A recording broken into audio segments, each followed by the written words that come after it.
Welcome to Operation Tactical Hypertrophy. This is the week 1 kickoff. Tom started the week at 308 pounds and he finished the week at 310 pounds and had, just a great week of training. Okay, so we're going to first talk about his meal plan. Okay, so this was initially to establish a baseline.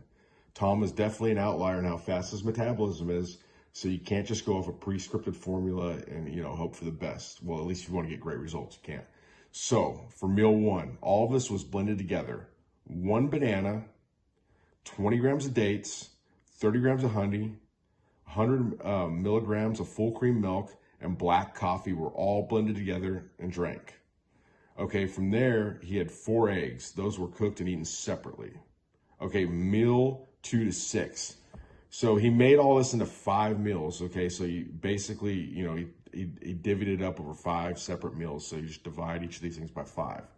Okay, and everything was slow cooked together overnight, and then he added, 160 grams of beef per meal. So he had 800 grams of premium ground beef. That's the cooked weight.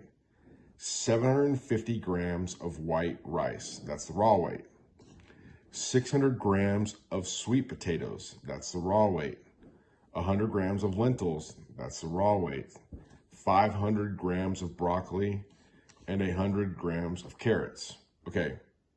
Then meal 7, what he had was, that was over 2 to 6, was 300 milligrams of full fat milk, 200 grams of blueberries, and 200 grams of cereal.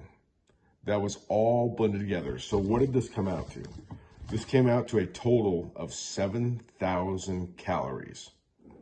Okay, so breaking that 7,000 calories down, it was 361 grams of protein, 1,071 grams of carbs, and 119 grams of fat. So that's how Tom's eating. Very disciplined, approach here.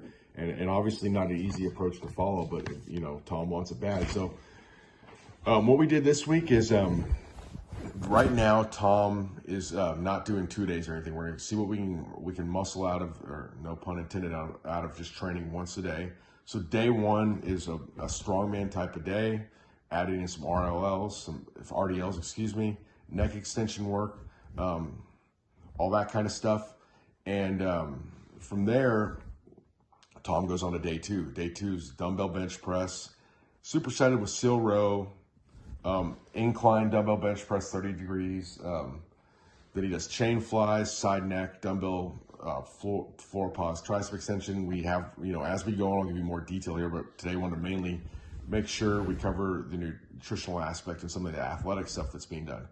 Okay, so day 3, hit some box jumps, hat-filled squats, some sled drags, forward neck flexion, the harness, step ups, things like that, and leg curls, toes pointed in, GHR, 5-second negative, landmines.